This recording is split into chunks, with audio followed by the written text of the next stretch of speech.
మన రేవంతన్న నిగ్గదీసి అడిగే మునగాడు వీడు భూమిన వానైతాడు బీద సాదల ధైర్యం వీడు దొంగ దొరల భరతం పడతాడు మన రేవంతన్న పేద ఇంటికి పండుగ తెస్తాడు సోనియమ్మ దివెనతోని రాహులన్న సైనికుడై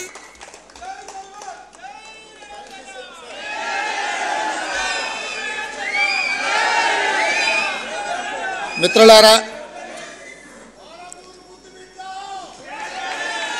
ఇప్పుడు తెలంగాణ సోదర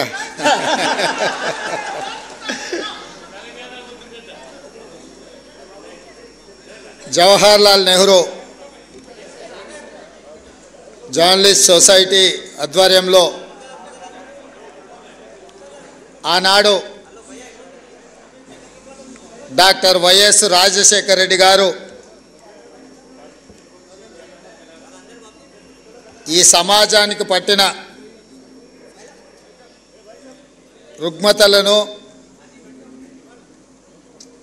అనుభవిస్తున్న సమస్యలను పరిష్కరించే డాక్టర్లుగా జర్నలిస్టులను గుర్తించి సమాజానికి చికిత్స చేసే డాక్టర్లు అనారోగ్యానికి నిర్లక్ష్యానికి గురైతే అది సమాజానికి నష్టము అన్న ఆలోచనతో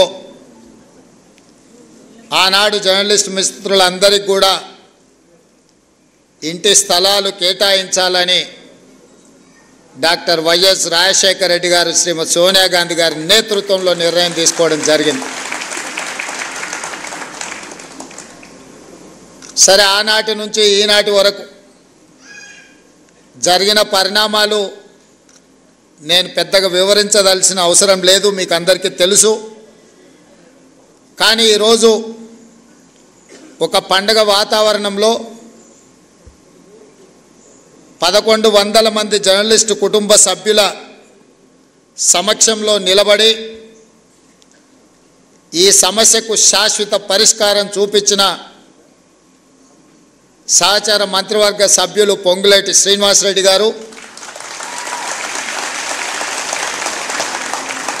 అదేవిధంగా కార్యక్రమంలో పాల్గొన్న సహచార మంత్రివర్గ సభ్యులు పొన్నం ప్రభాకర్ గారు, మేమందరం గౌరవించి ప్రభుత్వం ఏర్పడ్డ తర్వాత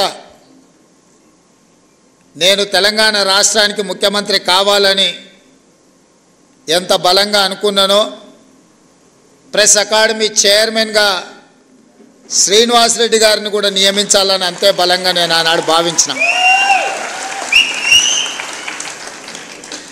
ప్రెస్ అకాడమీ చైర్మన్గా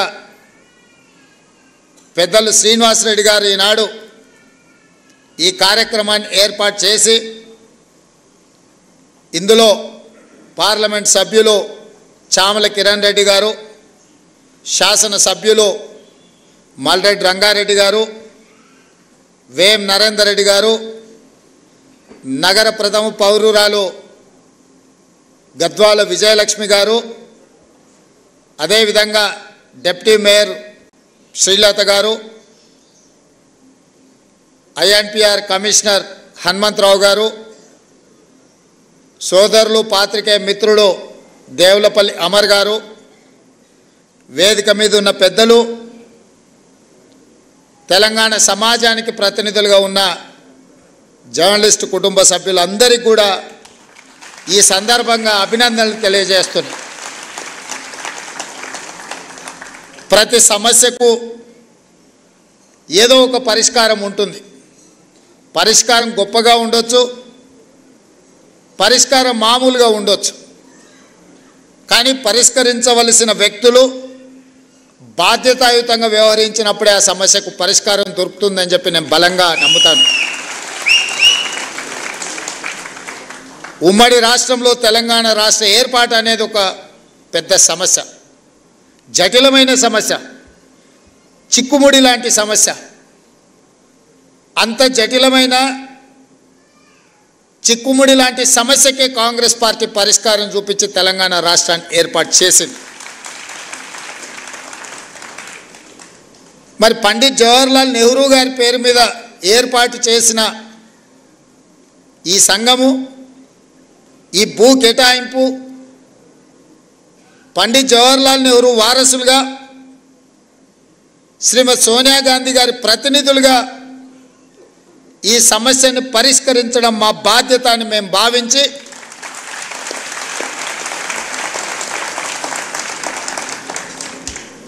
మా మిత్రుడు శ్రీనివాస్ రెడ్డి గారు 2 శాఖలు వారు కోరుకోలేదు.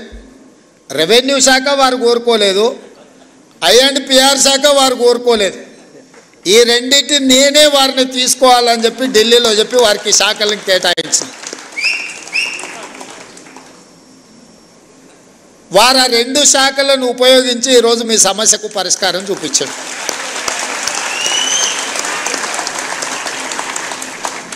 నా దగ్గరికి వంశీ